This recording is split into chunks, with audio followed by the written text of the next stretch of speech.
Assalamualaikum warahmatullahi wabarakatuh. Bismillahirrahmanirrahim. Alhamdulillahi rabbil alamin.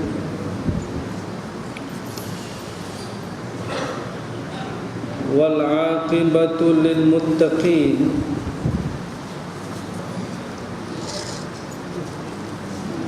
Wala udwana illa 'ala zalimin.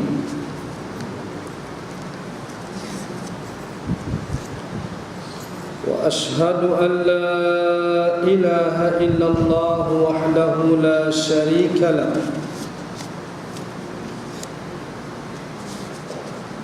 Wa ashhadu anna sayyidana Muhammadan 'abduhu wa rasuluh. Allahumma salli wa sallim wa barik ala hadha an-nabiyyil karim Sayyidina Muhammad wa ala alihi wa ashabihi wa ansarihi ila yaumiddin. Subhanaka la ilma lana illa ma 'allamtana innaka antal alimul hakim.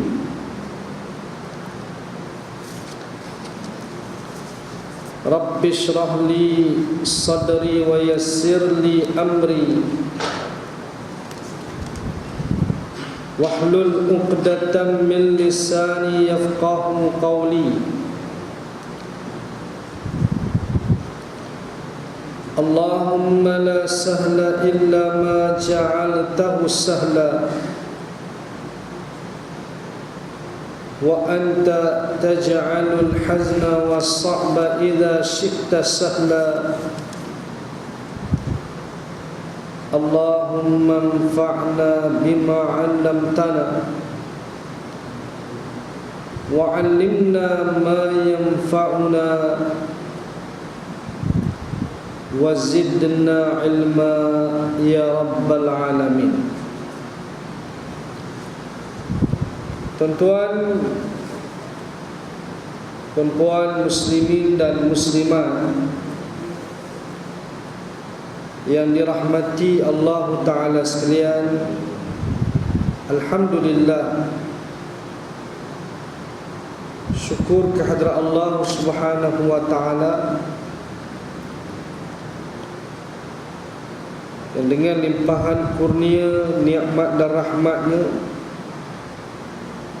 taufik dan inayahnya dapat pada pagi ini kita bertemu. Setelah mana dapat kita menyempurnakan salat fajar secara berjamaah sebentar tadi, dapat pula kita mengadakan kuliah pengajian pada hari ini. Semoga kita semua sentiasa diberkati dan dirahmati Allah Subhanahu wa ta'ala. InsyaAllah pada kali ini sebagai pengisian, suka saya menarik perhatian muslimin dan muslimat yang dirahmati Allah Ta'ala sekalian kepada tajuk ciri-ciri ahli sunnah wal jamaah.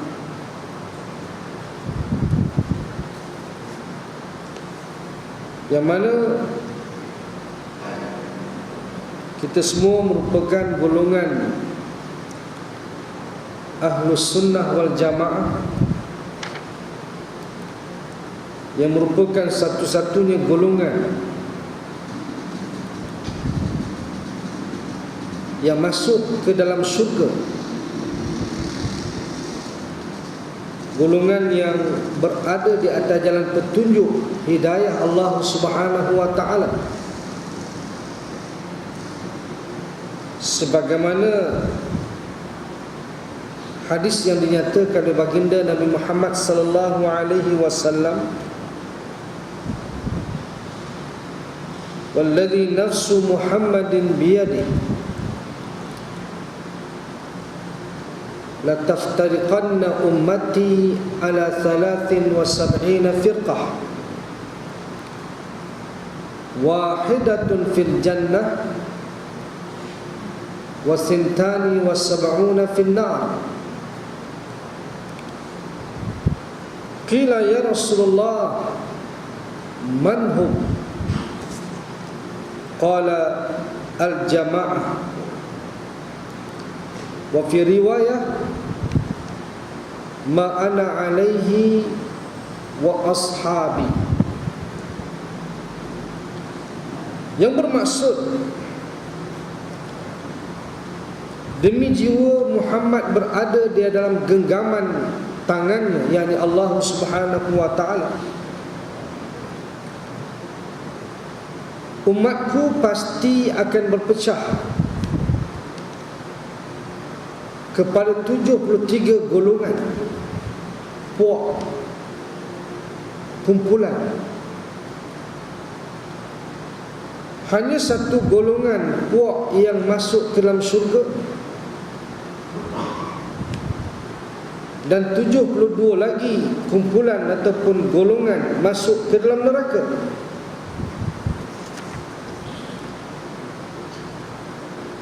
Lalu ditanya oleh sahabat kepada Rasulullah sallallahu alaihi wasallam, wahai Rasulullah, siapakah mereka yang masuk ke dalam syurga? Yang satu golongan itu. Maka jawab baginda, al-jama'ah. Di dalam riwayat yang lain menyebut, yaitu mereka yang berada di atas jalanku, mengikuti jalanku dan jalan para sahabatku. Ini yang dimaksudkan dengan golongan yang satu-satunya masuk ke dalam syurga, golongan al-jamaah ataupun ahlus sunnah wal jamaah, yang mana sifat ahlus sunnah wal jamaah yang dinyatakan ialah mereka yang mengikuti jalan baginda Nabi Muhammad sallallahu alaihi wasallam dan juga jalan para sahabat radhiyallahu anhum, yang mana mereka lah golongan yang masuk ke dalam syurga. Rasulullah dah pasti dah ahli syurga, bahkan orang yang pertama yang masuk ke dalam syurga.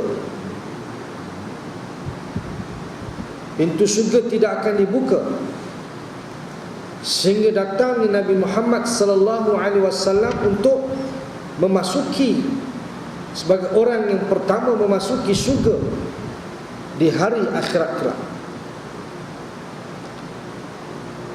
diikuti oleh sekalian nabi-nabi, dan umat yang pertama yang masuk ke syurga ialah umat Nabi Muhammad sallallahu alaihi wasallam, mengatasi umat-umat yang terdahulu. Dan umat Nabi Muhammad sallallahu alaihi wasallam yang paling mulia ialah golongan para sahabat radhiyallahu anhum, yang merupakan semuanya adalah ahli syurga. Tidak ada seorang pun di kalangan sahabat Rasulullah melainkan golongan munafiqun yang masuk ke dalam neraka. Tidak ada seorang pun yang masuk neraka melainkan golongan munafiqun yang dikepalai oleh Abdullah bin Ubay bin Salul, yang Allah Ta'ala menyatakan innal munafiqin fid darkil asfali minan nar. Sesungguhnya orang-orang munafik berada di neraka yang paling bawah sekali. Sebab itu jalan Rasulullah dan jalan para sahabat merupakan jalan yang benar, jalan yang diikuti, jalan yang mana mereka ini mendapat petunjuk dan hidayah Allah Subhanahu wa ta'ala, sehinggalah mereka itu meninggal dunia. Hidayah yang berterusan. Itu sebab kita selalu sering memohon kepada Allah agar diberikan hidayah yang berterusan. Ihdinas siratal mustaqim, tunjukilah kami jalan yang lurus. Kita minta kepada Allah petunjuk, walaupun kita sudah mendapat petunjuk daripada Allah Subhanahu wa ta'ala, dengan kita menganut Islam dan beriman kepada Allah, tetapi tidak cukup dan tidak memadai. Sebab di celah-celah kita mendapat petunjuk itu, barangkali kita melakukan perbuatan-perbuatan yang sesat, yang bercanggah. Sebab itu kita tidak mahu dalam masa hidup kita ini kita melakukan perbuatan yang bercanggah, perbuatan yang sesat. Kita mahu titik-titik hidayah itu ianya berterusan sehinggalah kita meninggal dunia. Itu yang dikatakan jalan yang lurus. Maknanya kita bila dapat petunjuk ni, maknanya macam kita mendapat satu garisan titik, dan titik-titik yang seterusnya, makna kata garisan itu lurus sampailah kita meninggal dunia. Jadi sebab itu di zaman hari ini kita lihat bagaimana golongan yang sesat itu begitu ramai. Jumlahnya begitu ramailah dibandingkan golongan yang mendapat petunjuk Allah Subhanahu wa ta'ala. Apatah lagi kalau kita nisbahkan penduduk dunia hari ini yang jumlahnya lebih kurang 6-7 bilion, hanya 1,5-1,6 bilion sahaja yang beragama Islam. Adapun 4,5 bilion, 46 bilion di kalangan yang tidak Islam. Yang 1,5-1,6 bilion ini pun yang benar-benar berada di atas jalan petunjuk hanyalah beberapa peratus saja.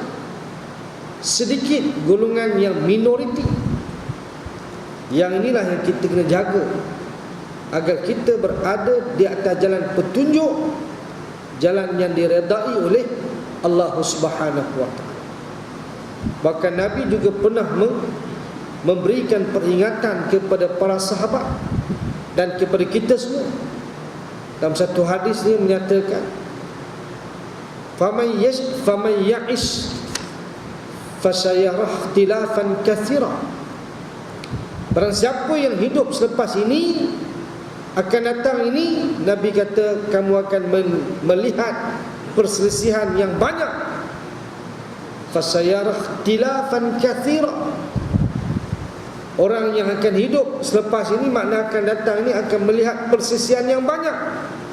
Tapi Nabi memberikan kepada kita apa yang perlu kita lakukan ketika itu, ketika mana berlakunya berbagai-bagai kesesatan dan perselisihan yang banyak di kalangan umatnya. Maka Nabi menyatakan, alaikum bisunnati wa sunnatil khulafa'ir rasyidin al-mahdiyyin addu 'alaiha bin nawajis. Maka hendaklah kamu berpegang dengan sunnahku. Sunnah yakni ajaran Nabi Muhammad sallallahu alaihi wasallam yang dibawa seluruhnya, dan juga sunnah khulafa ar-rasyidin, yakni mereka yang berada di atas jalan petunjuk di kalangan khalifah-khalifah, pemimpin-pemimpin. Dan hendaklah kamu gigit sunnah tersebut dengan gigi geraham kamu. Maknanya begitu kuat kita kena berpegang dengan sunnah dan ajaran baginda dan khulafa ar-rasyidin. Barulah kita golongan yang selamat, golongan yang berada di atas jalan petunjuk, golongan yang satu-satunya yang Nabi kata masuk ke dalam syurga. Adapun 72 golongan lagi masuk ke dalam neraka juga. Banyaknya kumpulan-kumpulan yang sesat. Kalau di zaman dulu, apa yang dinamakan dengan kumpulan Qadariyah, Jabariyah, Mu'tazilah, Khawarij, Syiah dan seumpamanya. Bahkan juga timbul lagi macam-macam lagi golongan yang sesat. Bahkan ada pula yang mengaku Tuhan, kan? Dulu ada mengaku Nabi, kan? Tetapi dah letak jawatan, kan? Nabi bagi orang Melayu, dia mengaku dia Nabi. Padahal Allah kata, kan, Nabi Muhammad merupakan khatamun nabiyyin. Dia sebagai penutup kepada sekalian Nabi-Nabi. Tiba-tiba ada pula hak mengaku Nabi, kemudian ada pula pengikut dia pula. Alhamdulillah lah, dia sudah meletakkan jawatan sebagai Nabi. Maknanya satu-satunya Nabi yang letak jawatan, dia seorang, kan? Setakat ini tidak ada lagi Nabi yang meletakkan jawatan. Tak ada, tuan-tuan. Bila mana dia dilantik oleh Allah sebagai Rasul, sebagai Nabi, maka dia akan menjadi Rasul sampai sepanjang hayat dia. Tak ada di tengah-tengah jalan dia menyampaikan dakwah, tiba-tiba dia berhenti, stop, kemudian dia letak jawatan. Tak ada, kan? Tak ada, tuan-tuan. Ini sejarahnya lah, kan? Tetapi yang ada di negara kita, dah ada pula pengikut-pengikut. Tak cukup dengan mengaku Nabi pula, ada pula hak mengaku Tuhan pula. Mengaku Tuhan, ada pengikut dia, kan? Lebih kurang 30 orang lah hak mengikut dia tu, mengaku Tuhan dia tu. Ni macam Fir'aun dan Dajjal lah ni, kan? Mengaku Tuhan. Inilah keadaan. Tapi Tuhan-Tuhan pun, kan, tak boleh, maknanya melepaskan diri ditangkap. Tuhan apa dia, kan?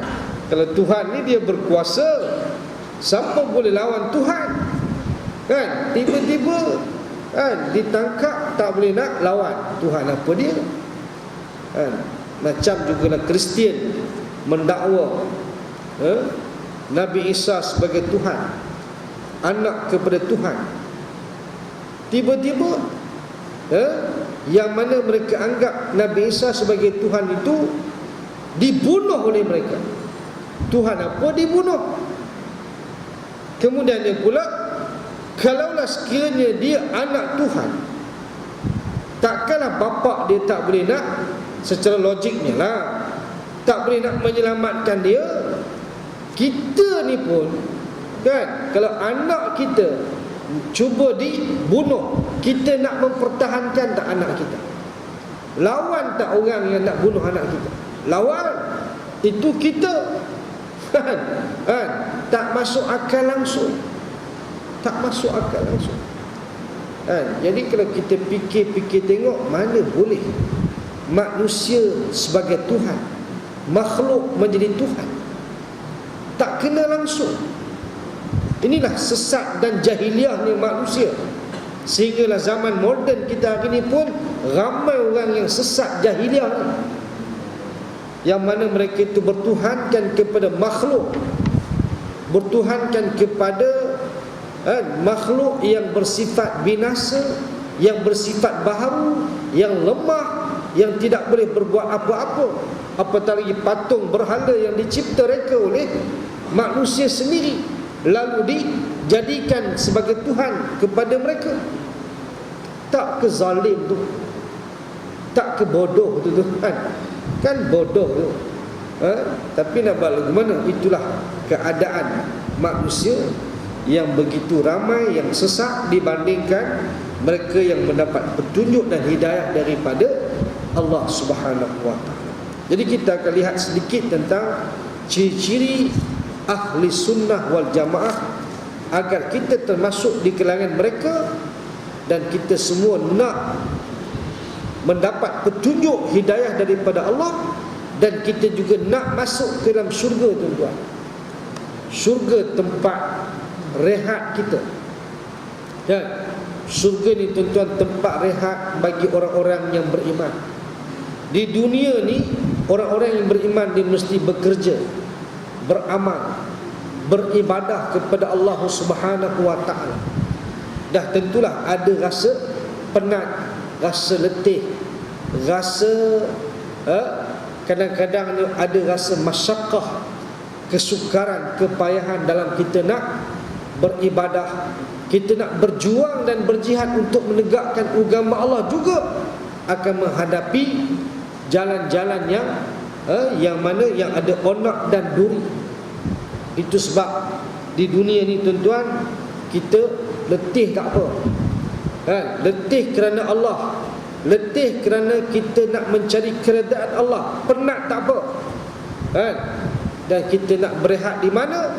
Dalam syurga nanti, tuan-tuan. Tempat rehat bagi orang-orang yang beriman, yang mana di sana, tuan-tuan, kita sudah tidak lagi bekerja, tidak lagi beramal, tidak lagi nak salat, tidak lagi nak berpuasa, tak ada lagi nak pergi menunaikan haji dan umrah, tak ada lagi kita nak mencari nafkah secara hidup, tak payah dah.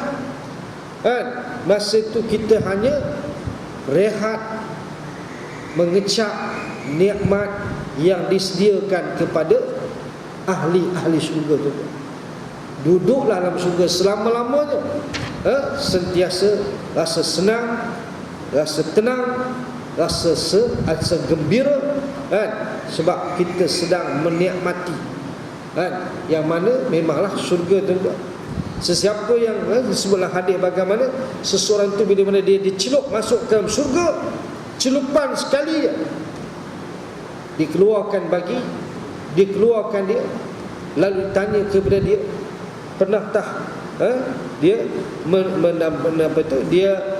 bila mana dia akan lupa tentang nikmat di dunia. Nikmat yang dia dapat di dunia, tuan-tuan, dia lupa dengan sekali celupan masuk syurga tu, dia lupa tentang nikmat di dunia. Maknanya dia merasakan dia tak pernah mendapat nikmat begitu. Nikmat di dunia ni, tuan-tuan, tak ada apa dah. Dia lupa tentang nikmat di syurga. Dia betul di dunia, dengan dia masuk ke dalam syurga sekejap baru tu, belum lagi berterusan pun dah lupa dah. Begitu jugalah mereka yang dicelup masuk ke dalam neraka juga merasa lupa tentang apa? Tentang kesusahan, tentang kepayahan semasa di dunia. Dia lupa dah. Sebab apa? Sebab keadaan neraka itu sangatlah begitu dahsyat sekali. Begitu sekali. Nampak tak? Manusia sudah lupa dah dengan nikmat di dunia dan juga azab dia, kesusahan dia semasa di dunia tadi. Baik. Pertama sekali, ciri-ciri ahli sunnah wal jamaah ialah ahli sunnah sentiasa menjadikan Al-Quran dan As-Sunnah sebagaimana yang difahami serta dilaksanakan oleh As-Salafus Salih sebagai sumber syariah di dalam semua perkara yang berkaitan dengan kehidupan mereka. Ini asas dah, tuan-tuan. Maknanya untuk menjadi ahli sunnah wal jamaah mesti menjadikan Al-Quran dan Sunnah sebagai rojokan, sebagai panduan, sebagai ajaran yang dilaksanakan dalam kehidupan mereka. Barulah dia benar sebagai ahlu sunnah wal jamaah. Sebaliknya, kalau sekiranya dia tidak menjadikan Al-Quran dan Sunnah sebagai rojokan, sebagai kitab yang diambil pengajaran, dilaksanakan isi kandungannya, maka bukanlah. Dia hanya mengaku sajalah, mengaku tak jadi, tuan-tuan. Inilah yang Allah sebut, wa minan nasi man yaqulu amanna billahi wa bil yaumil akhir wa ma hum bimu'minin. Kan di kalangan manusia ada yang menyatakan kami beriman kepada Allah dan hari kemudian, sedangkan mereka tidak beriman. Nampak ya beriman, macam beriman, hakikatnya tidak beriman kepada Allah Subhanahu wa taala. Sebab itu Quran sunnah ni tuan-tuan, kita jadikan sebagai rojokan kita. Tapi berapa ramai orang yang jadikan Quran dan sunnah sebagai rojokan? Tak ada tuan-tuan, tak ramai sangat. Hari ni duk kira dia punya pendapatnya, pendapat saya, pandangan saya, ataupun dia menggunakan akal dalam nak mengharungi kehidupan dia. Akal tu sebagai rojokan dia, bukan Quran dan sunnah sebagai rojokan dia. Ini yang susah tuan-tuan. Allah sebut dalam Quran jelas, fa in tanaza'tum fi syai'in farudduhu ila Allahi wa rasul in kuntum tu'minuna billahi wal yawmil akhir dzalika khairu wa ahsanu ta'wila. Maka sekiranya kamu berselisih faham di dalam sesuatu perkara, maka kembalikanlah perkara yang diperselisihkan itu kepada Allah, yakni Al-Quran, kepada Rasul, yakni hadis-hadis Rasul. Sekiranya kamu beriman kepada Allah dan hari kemudian, yang demikian itulah yang lebih baik dan sebaik-baik penyelesaian. Ini formula yang diberi oleh Allah. Bagaimana untuk kita menghadapi masalah dalam hidup kita ini, apapun, kan, syai'in maknanya apapun masalah, apapun urusan, apapun perkara, semua sekali. Sebab Islam ni tuan-tuan, tidak ada satu pun urusan yang tak dapat diselesaikan. Tidak ada.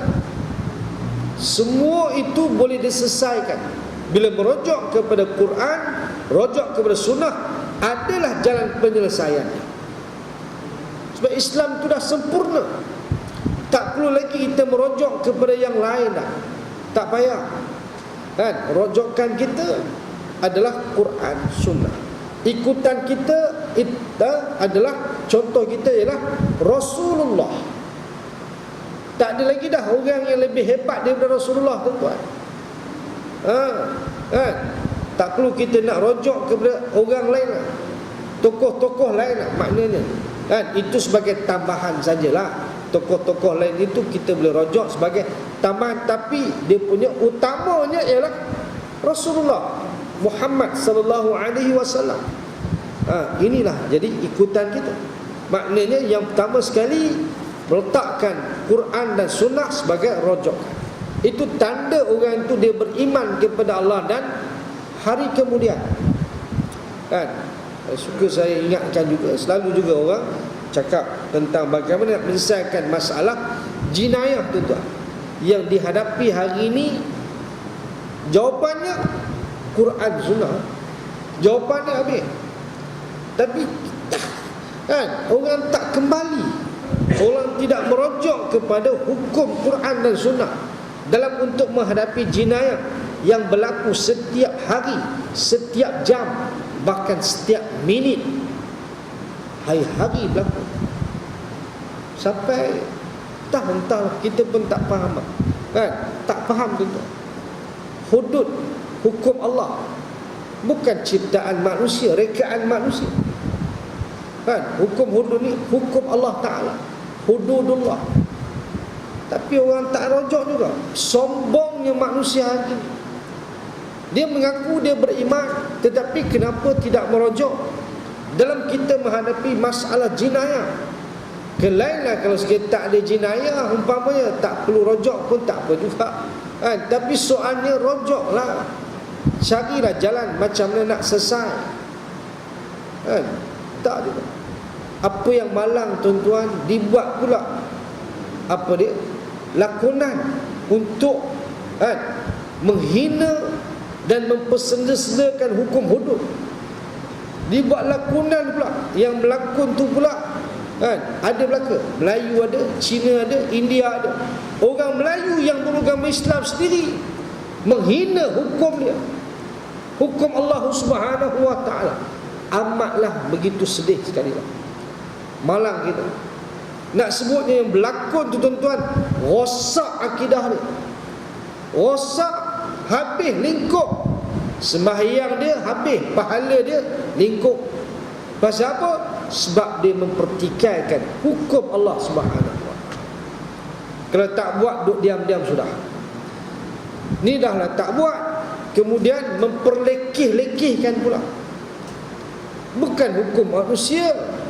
Kita boleh pertikai hukum manusia ni tuan-tuan, pertikailah apa pun, tapi jangan mempertikaikan hukum syariat Allah Subhanahu wa taala yang terkandung di dalam Al-Quran, yang tidak ada khilaf di kalangan para ulama. Ini bukan perkara-perkara yang boleh dipertikaikan, tidak. Ini perkara yang jelas, sabit dengan ayat-ayat Al-Quranul Karim, ditambah dengan hadis-hadis Nabi SAW dan kesepakatan para ulama di dalam semua mazhab. Ahlussunnah wal Jamaah menyatakan kewajipan dalam melaksanakan hukum jinayah Islam, hudud, qisas, ta'zir, ini merupakan perkara yang disepakati oleh para ulama dengan tiada ada khilaf di kalangan para ulama.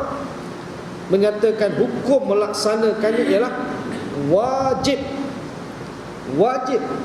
Ini benda yang memang benda yang tidak ada khilaf lagi dah, tapi cuba dipertikai, dipersenda-sendakan hukum Allah Subhanahu wa taala. Ini semua ni tak sayang, kan? Dia tak sayang akidah dia. Dia tak sayang tuan-tuan. Jadi kita kena mempertahankan hukum dan syariat Allah dan kita melaksanakannya tuan-tuan. Untuk kita mendapat maslahat, kebaikan tu kita akan dapat kembali kepada kita. Dan jalan yang tidak ada lain dah, satu-satunya jalan penyelesaian kepada masalah jinayah adalah dengan kembali kepada Quran, dan itulah jalan satu-satunya. Tidak ada jalan yang lain tuan-tuan. Satu-satunya jalan, tidak ada jalan yang kedua. Yang ketiga dalam nak menyelesaikan masalah jinayah, balik kepada hukum Quran, hukum sunnah, syariat Allah Subhanahu wa taala. Itu yang pertama. Ciri Ahlussunnah Jemaah Wal Jamaah yang kedua ialah ittiba', yakni mengikuti sunnah Nabi Muhammad sallallahu alaihi wasallam, dan berkeyakinan bahawa syariat Islam telah sempurna sebelum Rasulullah sallallahu alaihi wasallam wafat, sehingga tidak memerlukan untuk diciptakan amalan-amalan baru yang tidak pernah dianjurkan maupun diamalkan oleh Rasulullah sallallahu alaihi wasallam.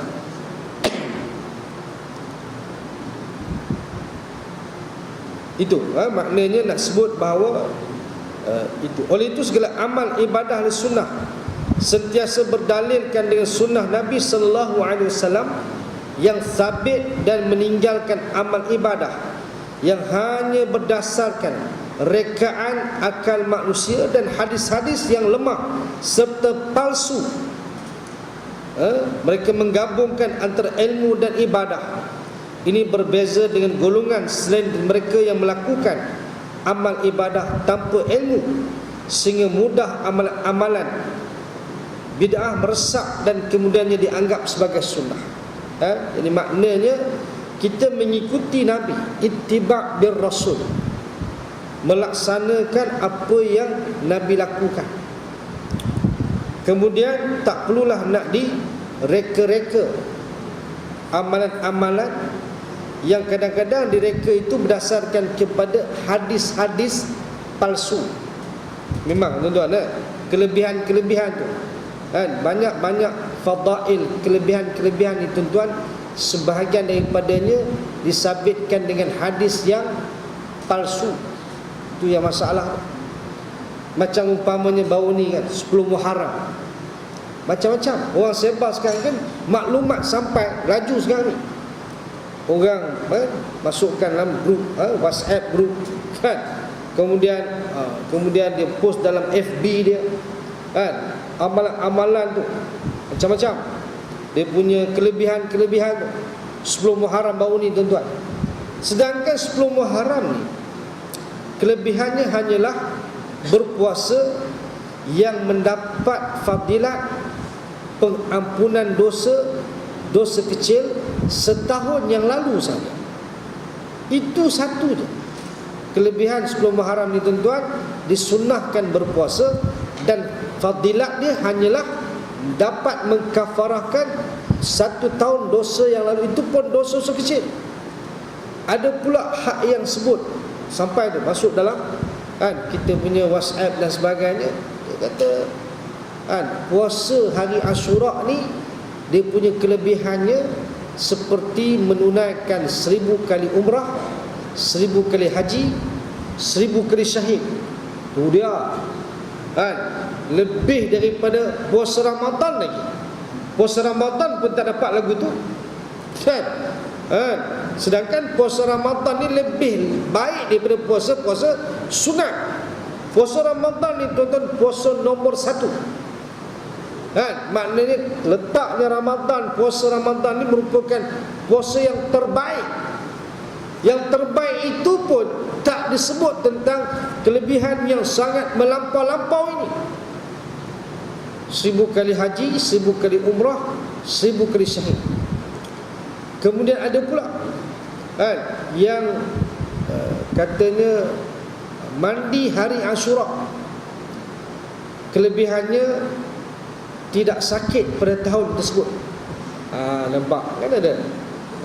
Sedangkan mandi hari Ashura ni mana ada.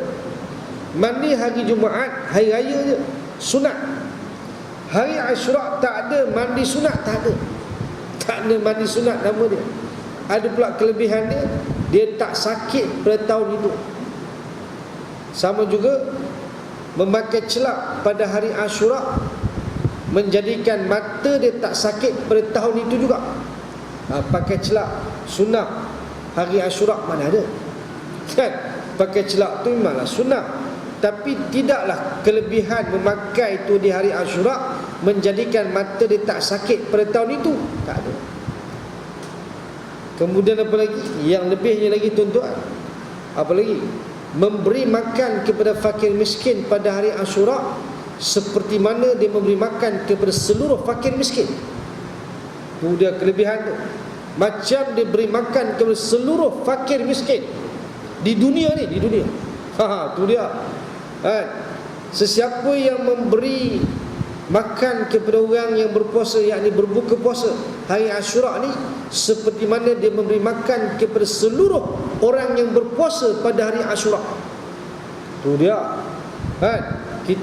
Kita memberi makan puasa Ramadan pun tuan-tuan hanya dapat pahala orang yang kita bagi makan juga. Kalau 10 orang ni tak lebih daripada itu. Ni seluruh seluruh yang berpuasa. Punyalah banyak. Yang pelik lagi tuan-tuan, sesiapa yang membaca hasbiyallah wa ni'mal wakil, ni'mal maula wa ni'man nasir, dia tidak akan mati pada tahun tersebut. Lagi canggih kan? Tahun tersebut dia akan hiduplah. Maknanya kalau lagu tu tuan-tuan, setiap nak dekat-dekat nak masuk 10 Muharram tuan-tuan, semua pakai ingat balik kan? Semua ingatkan supaya kita pakai baca hasbiyallah wa ni'mal wakil, ni'mal maula wa ni'man nasir, maka kita tak akan mati pada tahun ni. Tak mati-matilah kita nampaknya. Ini semua tak masuk akal semua ni. Tak ada pun dalam nas, tak ada sumber, tak ada. Bahkan logik akal pun tak masuk. Itu sebab hadis palsu ni tuan-tuan, dia hadis yang tak masuk akal. Tak masuk akal. Tapi orang beramal juga, orang sebarkan. Bukan main tuan-tuan, sebaran sekarang ni banyak. Itu sebab kita jangan kita sebarkan maklumat yang sampai sebelum kita selidiki dulu maklumat itu betul ke tidak. Jangan kita sampaikan berita-berita yang tak benar. Melainkan kalau kita nak tanya orang, okeylah, kita sebarkan, kita tanya betul ke tidak maklumat ini. Ni dah macam tu dah betul dah. Macam-macam sekarang ni, senang sangat. Ini rekaan, mesti ada. Mesti yang ada yang mereka, tuan-tuan. Kita bimbang ni orang-orang yang ni lah, orang-orang yang jahat, yang mereka-reka, tuan-tuan. Orang yang mungkin di kalangan orang bukan Islam, yang mereka-reka agar untuk nak memalsukan akan ajaran Islam ataupun untuk nak meruntuhkan Islam. Mereka rekalah macam-macam maklumat-maklumat yang tak betul. Kita pun percaya je, kita pun ambil, kita pun forward dekat orang lain. Mana boleh? Macam-macam. Baca surah Yasin ayat pertama hingga ayat ke-9. Lepas kita sebarkan kepada 20 orang, maka nanti 2 jam lepas ni akan dapat berita baik. Tu dia. Kemudian kalau sekiranya tak sebarkan, akan mendapat berita buruk. Tu yang takut tu. Kita hak yang tak tahu ni pakat sebarlah. Sebab bimbang tak kita makna dapat berita buruk pula nanti. Nak dapat berita buruk kan, baik ke berita buruk ke? Baik sebar tadi. Padahal tak ada kena-mengena pun dengan Islam pun. Macam-macam sekarang ni. Baca itu, baca ini, dapat itu, dapat ini. Mana sumber dia tak ada. Tak ada sumber, tak ada. Kadang-kadang dia bagi dalam bentuk maklumat begitu saja, tak ada sumber daripada mana diambil sumber tersebut. Kita patut kita sebut apa sumber dia. Jadi orang boleh rujuk. Betul ke tidak? Ni main bagi, sebar, habis. Sebab kita ramai hak jahil, tuan-tuan. Ramai golongan juhala ni. Jadi orang jahil ni dia kira terima je lah, dia mana tahu. Hak mengaji alhamdulillah lah. Yang tak mengaji ni, tuan-tuan, dia percaya. Dia ingat inilah Islam. Jadi habislah, lingkuplah, tuan-tuan. Ketulinan Islam tu sudah tercemar. Berlakulah berbagai-bagai benda yang tak betul dalam Islam itu. Ini dia. Sebab itu kita kena lihat dari sudut bahawa untuk kita nak ittiba' bi Rasul, ikut Rasulullah. Rasulullah ni sebagai kita punya ukuran lah, kayu ukur lah, tuan-tuan. Jadi kita kadang-kadang mudah sangat terpedaya dengan pakaian umpama. Islam bukan diukur di sudut pakaian semata-mata. Pakaian jubahnya, serbannya, janggutnya, tasbihnya dan seumpamanya, kita dah kata orang ni dah betul ikut Nabi dah. Belum tahu lagi apa pembawaan dia, amalan dia tu. Sekarang kadang-kadang orang dia guna begitu, dia guna pakaian tu untuk nak memperdayakan orang agar orang percaya kepada dia, sedangkan amalan dia tak betul. Ini kita bimbang, tuan-tuan. Itu sebablah Rasulullah ni dia masuk dalam masyarakat, dia tak buat grup dia sendiri. Kadang-kadang ada setengah, tuan-tuan, dia buat grup dia je, kumpulan dia je. Dia tak perlu orang lain. Tak betul. Tak betul sekiranya begitu. Sembahyang pun di rumah je. Sembahyang pun dengan kumpulan dia je, di rumah, di markas dia. Dia tak masuk ke masjid, tak datang masjid. Betul ke, tuan-tuan, kumpulan ni? Hanya sembahyang di markas dia je. Dia tak datang ke masjid untuk bersembahyang. Tak betul. Rasulullah datang ke masjid, sembahyang di masjid, bukan sembahyang di markas dia. Dia tak campur dengan orang, campur dengan kumpulan dia je. Dialah yang betul. Zikir dia dan seumpama. Tarikat lah ni.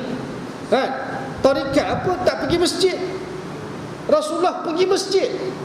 Jadi imam di masjid lagi, tuan. Ni dia kita nak ukur. Bukan kita ukur sesuatu itu dari sudut pakaian dia, jubah dia, serban dia, tasbih dia, mukamai, janggut dia. Itu bukan. Islam bukan itu. Islam ni dia kena ambil ke semua sekali. Dia bukan boleh juzuk-juzuk. Juzuk ni tinggal, juzuk ni ambil dah. Islam mesti melihat kepada semua, zahir dan batin. Yang mana jelas, yang mana makna Islam tu dia jelas. Dia bukan suatu benda hak yang disembunyikan. Sembunyikan, tak ada. Islam ni dia jelas, dia terang. Islam ini dia disampaikan, tak disembunyikan. Tak ada rahsia tentang Islam, tuan-tuan, tak ada. Tak boleh kita merahsiakan satu-satu ilmu tu kan, kita je, kumpulan kita je dapat, orang lain tak dapat kan. Orang lain tak sampai maqam dan sebagainya, dia maqam tinggi dan seumpamanya, tak ada tu kan. Islam ni dia hendaklah disampaikan dan dia jelas, dia terang, tidak ada sesuatu yang tersembunyi, rahsia. Orang lain boleh ambil, orang lain tak ada.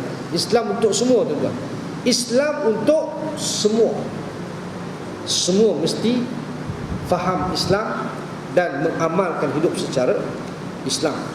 Kemudian yang ketiga, banyak lagi ni, kita sebut sampai 3 je lah, cukup agak. Di mana ahli sunnah tidak mengagungkan mana-mana imam ataupun ulama yang mereka ambil seluruh ucapannya kecuali Rasulullah sallallahu alaihi wasallam. Walau bagaimanapun mereka tetap menghormati seluruh imam hormat Ahlussunnah wal Jamaah, terutamanya imam-imam mazhab yang 4. Maknanya kita di Sunnah wal Jamaah ni, tuan-tuan, tidak mendewa-dewakan mana-mana syekh, mana-mana tuan guru, mana-mana golongan ulama sekalipun, tuan-tuan. Kita tak sampai kita mendewa-dewakan, mengagung-agungkan sampai fanatik kita terhadap seseorang, tidak. Kecuali Rasulullah SAW.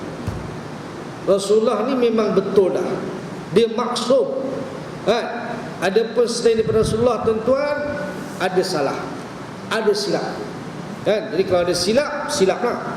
Kita tak fanatik kepada seseorang kan, tak ada. Tapi kalau kita lihat hari ini macam Syiah kan, Imam 12 tu memang dah, dia fanatik, dia memang mendewa-dewakan. Bahkan Imam 12 ni maksum lebih pada Nabi lagi, tuan-tuan. Nabi pun ada juga silap dia dalam perkara yang tidak ada kaitan dengan dosa. Kesilapan yang tidak berkaitan dengan dosa pernah Nabi buat, tapi tak banyak. Silap dalam masa Nabi tak sebut insya-Allah. Ketika mana dia kata esok datang golongan yang datang, orang-orang kafir datang kepada Nabi bertanyakan tiga perkara, iaitu Ashabul Kahfi, Ruh dan Zulkarnain. Nabi janji besok dia nak beri jawapan, pasal Allah akan turunkan wahyu untuk menjawab soalan tersebut. Tiba-tiba tak turun wahyu, macam mana Nabi nak jawab? Nabi dah berjanji dah esok kan, sampai beberapa hari wahyu tak turun. Kemudian barulah turun tegur Nabi, wala taqulanna li syai'in inni fa'ilun zalika ghadan illa ayyasha Allah. Jangan kamu menyatakan sesungguhnya aku akan buat sesuatu besok hari, melainkan menyebut insya-Allah. Nabi tak sebut insya-Allah. Sebut insya-Allah itu, tak sebut itu tak silap, bukan tak berdosa. Tak sebut tak berdosa, tuan-tuan. Tapi ialah kan, makna kata dia silap juga, tapi silap yang tidak ada kait dengan dosa, silap juga. Tapi Imam 12 ni, tuan-tuan, daripada Sayyidina Ali sampai kepada Muhammad bin Hasan al-Askari, tak pernah silap langsung. Dosa pun tak pernah buat, satu silap pun tak pernah buat. Lagi hebat pada Nabi lagi. Bukan setakat itu, tak pernah lupa pun tidak. Sejak mereka lahir sampai meninggal dunia, mereka tak pernah lupa.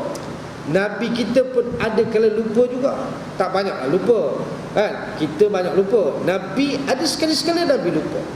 Macam pernah Nabi semayang zuhur ataupun asar 2 rakaat, bagi Nabi salam, Nabi bagi salam, maka sahabat turut je lah, ikut je lah Nabi bagi salam.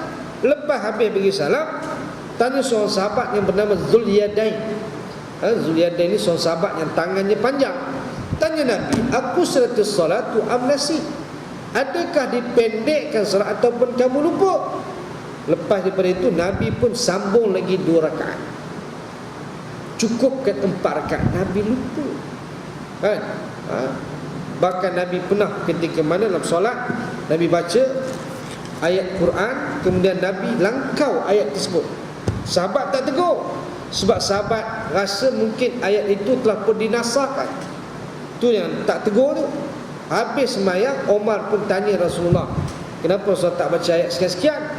Kata Nabi, kenapa tak tegur dia? Lalu Omar kata, kami ingat kot ayat itu telah dinasahkan, dilangkau. Nabi pun ada juga langkau juga, kan? Begitu.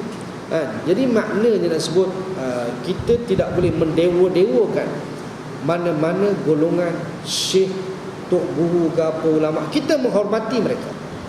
Penghormatan mesti diberikan, kan? Tapi jangan sampai ke tahap melampau-lampau. Melampau-lampau juga. Yang ni yang tak boleh. Tapi syiar dia ada. Dia melampau-lampau. Tu yang mereka 10 Muharram tu mereka sangat-sangat meratapi akan kematian pembunuhan Husain. Tu yang buat darah-darah tu, kan? Tu yang mereka pukul diri mereka sendiri, kan? Sebab mereka sangat sayang kepada Husain. Sayang sungguh, kan? Dia sebut ya Husain, ya Husain, ya Ali, ya Husain. Kadang-kadang mereka itu berdoa kepada Allah, mereka bertawassul dengan ya Husain, ya Ali, ya Husain, kan? Ni kadang-kadang mereka minta kepada Husain, bukan minta kepada Allah, minta kepada Husain, minta kepada Ali. Macam kadang-kadang Husain dengan Ali ni macam Tuhan dah bagi mereka. Sungguh, kan? Mereka menganggap begitulah. Ini sesat, golongan yang memang sesat sungguh. Tak adalah, bahkan bukan setakat sesat tuan-tuan, terkeluar daripada Islam. Tu hakikatnya lah. Tapi secara umumnya kita kata sesat lah sekarang. Sesat mudah, kan? Sesat je lah. Tapi hakikatnya memang kufur lah, tuan-tuan. Kalau sahabat pun dia kafirkan sahabat, kan? Hanya beberapa orang sahabat saja yang tak kafir, kan? Hasan, Husain, Ali, Fatimah, Ammar bin Yasir, Salman Al-Farisi, Abu Zar. Itulah beberapa orang lagi sahabat yang tak kafir juga. Yang lain semua kafir. Bayangkan, kalaulah Abu Bakar, Umar, Uthman pun kafir, tuan-tuan. Mereka kafirkan sahabat. Kita ni duduk mana? Cuba bayangkan. Kita lagi-lagi lah, tuan-tuan. Mereka ni, kita ni lagi-lagi lah mereka kafirkan kita. Kalau sahabat pun mereka kafirkan, kita ikut Rasulullah dan para sahabat, kan? Maka makna kata kita pun lebih-lebih lagi lah. Jangan. Tu mereka tu, kan? Jadi sebab itu memang mereka ni memang sesat. Kita mana boleh kafir orang. Tak semayang macam mana pun tuan-tuan, tak puasa ke tak semayang ke, kita tak boleh mengkafirkan dia. Kalau kita kafirkan dia, kita kafir, kan? Itu hukum dia, kan? Bila seseorang itu mengkafirkan seseorang sedangkan dia tak kafir, kafir itu balik kepada dia. Kita tak boleh mengkafirkan kalaupun orang itu tak sembahyang. Kita hanya kata dia fasik, kan? Dia ahli maksiat, tetapi ini kan pula sahabat-sahabat tuan-tuan yang memang mereka ni jarang-jarang sekali melakukan dosa kepada Allah Subhanahu wa taala. Saya rasa itulah sekadar yang dapat saya sampaikan pada pagi ini, berhubung dengan sedikit tentang ciri-ciri Ahlussunnah wal Jamaah. Semoga kita dapat menjadi golongan Ahlussunnah wal Jamaah, sentiasa mendapat petunjuk dan hidayah daripada Allah Subhanahu wa taala. Aqulu qawli hadza wa astaghfirullah li wa lakum. Subhanakallah wa bihamdik, asyhadu an la ilaha illa anta, astaghfiruka wa atubu ilaik. Bismillahirrahmanirrahim. Alhamdulillahirabbil alamin. Wassalatu wassalamu ala asyrafil anbiya'i wal mursalin wa ala alihi washabbihi ajma'in. Allahumma ja'al jam'ana hadza jam'an marhuma wa tafarruqana min ba'dihi tafarruqan ma'suma. ولا تجعل اللهم فينا ولا معنا ولا من يتبعنا شقيا ولا مطرودا ولا محروما. اللهم اجعلنا من الذين يستمعون القول فيتبعون احسنه. وصلى الله على محمد وعلى اله وصحبه وبارك وسلم والحمد لله رب العالمين. والسلام عليكم ورحمة الله وبركاته.